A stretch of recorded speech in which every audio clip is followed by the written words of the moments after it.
समाचार की दुनिया के दोस्तों, समाचार संकेत न्यूज चैनल पर आपका हार्दिक स्वागत है। साथियों, यह घटना जो है अंबागढ़ चौकी के पटवारी हल्का नंबर 16 और पटवारी हल्का नंबर 29 ग्राम सांगली और हितागुता की है। वहाँ पर पदस्थ पटवारी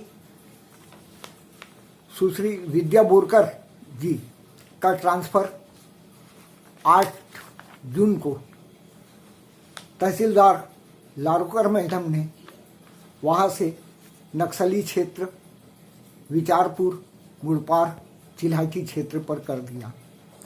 और ट्रांसफ़र करने के पीछे कारण जो है, मात्र समाचार पत्रों में उनके खिलाफ ग्रामीणों की शिकायत पर यह ट्रांसफ़र किया गया है। क्या केवल समाचार पत्रों में प्रकाशन होने के पश्चात किसी का ट्रांसफ़र किया जा सकता है? यह एक विचारणीय प्रश्न है। समाचार पत्र जो है वो ये है, दैनिक नवभारत व हरिभूमि।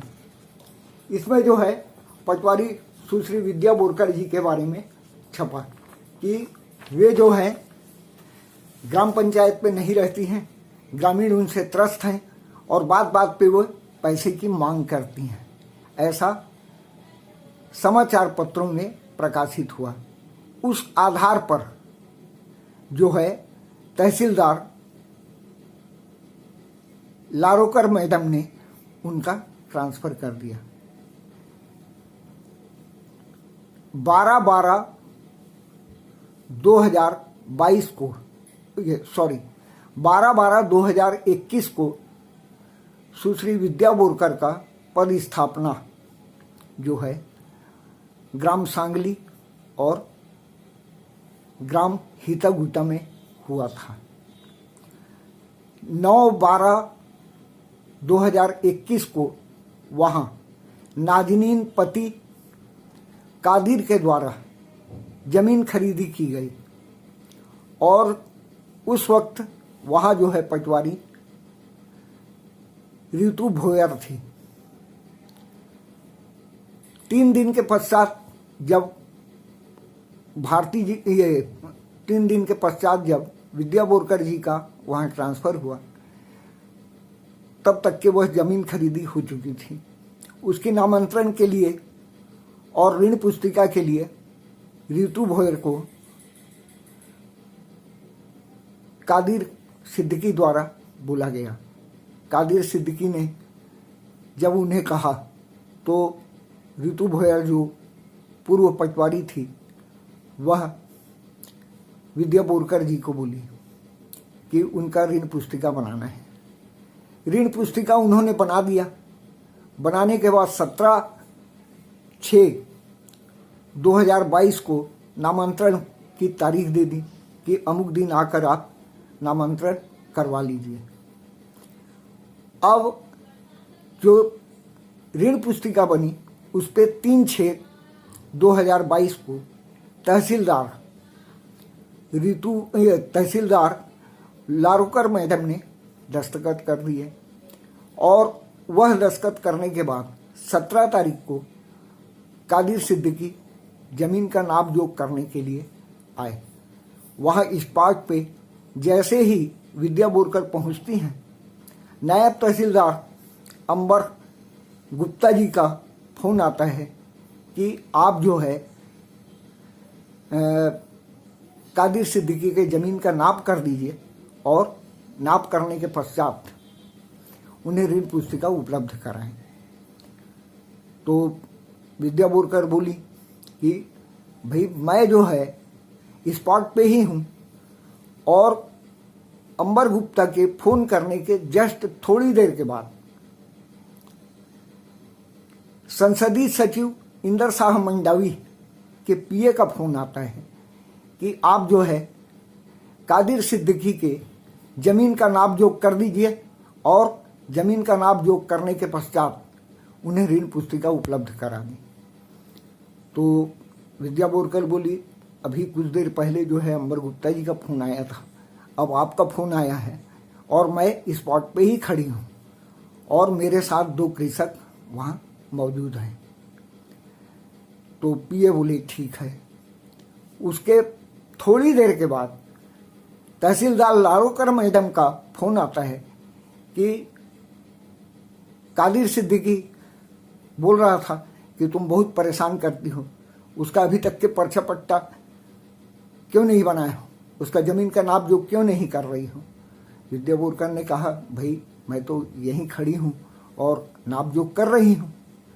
तो मेरे समाचार संकेत न्यूज चैनल का ये कहना है कि क्या महज एक ऋण पुस्तिका के लिए मात्र 1 घंटे के दरमियान पे संसदीय सचिव इंदर शाह मंडावी के पीए का फ़ोन आना, नायब तहसीलदार अंबर गुप्ता का फ़ोन आना, तहसीलदार लारोकर मैडम का फ़ोन आना, आखिर ऐसी क्या मजबूरी थी इन लोगों की? क्या कादिर सिद्दीकी इन लोगों का खासम खास है कि एक ऋण पुस्तिका के लिए? अब ये घटना नाप जोख होने के पश्चात कादिर सिद्दीकी वहाँ से अपना ऋण पुस्तिका ले गए, रजिस्टर पे उनके दस्तखत जो हैं इंदराज हैं। उसके पश्चात जब 17 तारीख को ये सारी घटना हो गई, उसके बाद 24/6 को बाकायदा दैनिक समाचार पत्र नवभारत और हरिभूमि में समाचार छपता है कि विद्या बोरकर जो है वह ग्रामीणों को परेशान करती है, मनमाने ढंग से लोगों से पैसे की मांग करती है और वहाँ रहती नहीं है। उस समाचार पत्र के आधार पे अनुविभागीय अधिकारी राजस्व मोहला श्री ललितादित्य नीलम जी उनको शो कॉज नोटिस जारी करते हैं। शो कॉज नोटिस का जवाब जो है विद्या बोरकर देती है।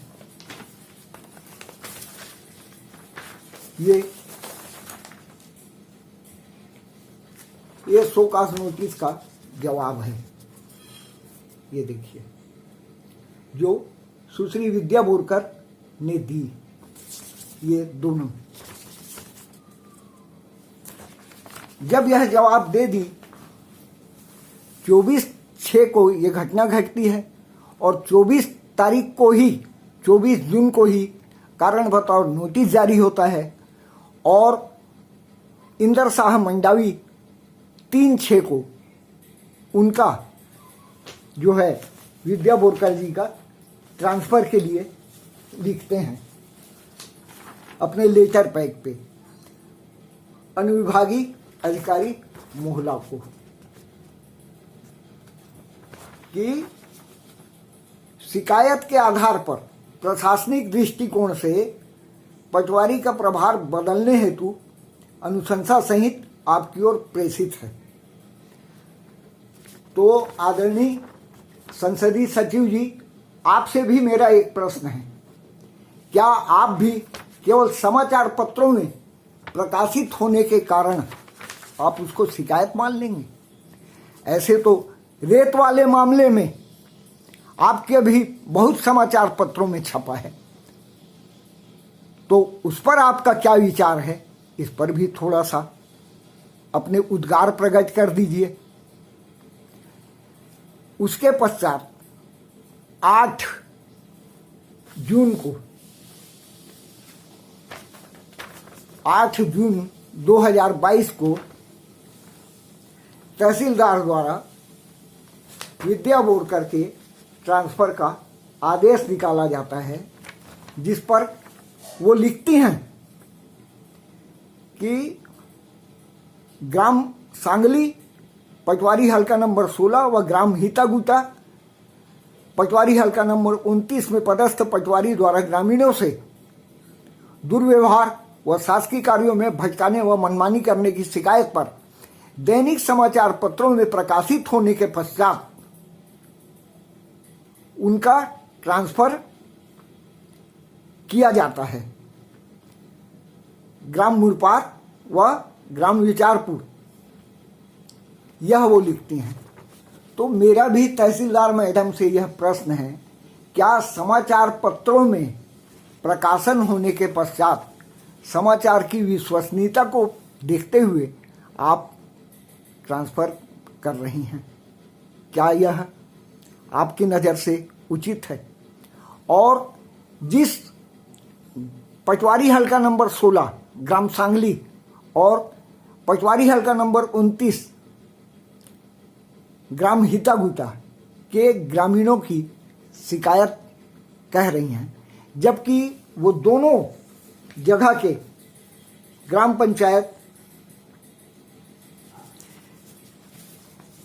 पंचायत के सरपंच सचिव ये बाकायदा जो है लिख कर दिए हैं कि हमें यह जो समाचार पत्रों में समाचार प्रकाशित हुआ है वह निराधार और बेबुनियाद है, और विद्या बोरकर जो है वह हमें समय पर सारी चीज़ें देती है, जो भी उपलब्धता होती है शासकीय नियमों का उसका वो पालन करती हैं, और हमें उनसे कहीं कोई शिकायत नहीं है। इसलिए उनका वापस यथावत ग्राम पंचायत सांगली और हितागुटा में यथावत रखा जाए। यह सचिव और सरपंच लोगों ने लिखकर अनुविभागीय अधिकारी को दिया। यदि दोनों पटवारी हल्का के लोगों को ये शिकायत होती कि वाकई में विद्या बोरकर उनको परेशान करती है, तो पूरे सरपंच की बॉडी और पंच और ग्रामवासी विद्या बोरकर के पक्ष में यह लिखकर क्यों देते हैं कि विद्या बोरकर सही है, उनके ऊपर लगाए गए समाचार पत्र में जो आरोप हैं वो बेबुनियाद है, इसलिए इनका जो है ट्रांसफ़र रोका जाए और यथावत ग्राम सांगली और ग्राम हितागुटा में उनकी पद स्थापना पुनः की जाए। यह ग्रामवासियों का और सरपंच की बॉडी का कहना है। यह सब देखने के पश्चात समाचार पत्रों में प्रकाशन होने के पश्चात समाचार संकेत न्यूज़ चैनल सुश्री विद्या बोरकर से मिला और उनसे जो बातें हुई हैं वह आप लोगों ने समाचार संकेत न्यूज़ चैनल पर देखा और सुना कि उन्होंने क्या कहा। अब समाचार संकेत न्यूज़ चैनल ग्राम पंचायत हितागुटा और ग्राम पंचायत सांगली, यह दोनों जगह समाचार संकेत न्यूज़ चैनल की टीम जाएगी और जाकर ग्रामवासियों का और सरपंच की बॉडी, सरपंच, उप सरपंच, सचिव, पंच, सारे लोगों से मिलकर उनकी बातों को फिर हम आप लोगों के समक्ष लाएंगे। इस संबंध में जिला प्रशासन से माननीय कलेक्टर श्री तारण प्रकाश सिन्हा जी से निवेदन है कि वह इस मामले को संज्ञान में लें और संज्ञान में लेने के बाद पुनः इसकी जांच कमेटी बनाएं और जांच कमेटी बनाने के बाद ग्राम हितागुटा और सांगली में ग्रामवासियों का बयान लें और बयान लेकर जो ग्रामवासियों का कहना है उस आधार पर अपना निर्णय दे। यही समाचार संकेत न्यूज़ चैनल की गुजारिश है जिला प्रशासन से। समाचार संकेत न्यूज़ चैनल से संपादक किशोर गुप्ता। नमस्कार।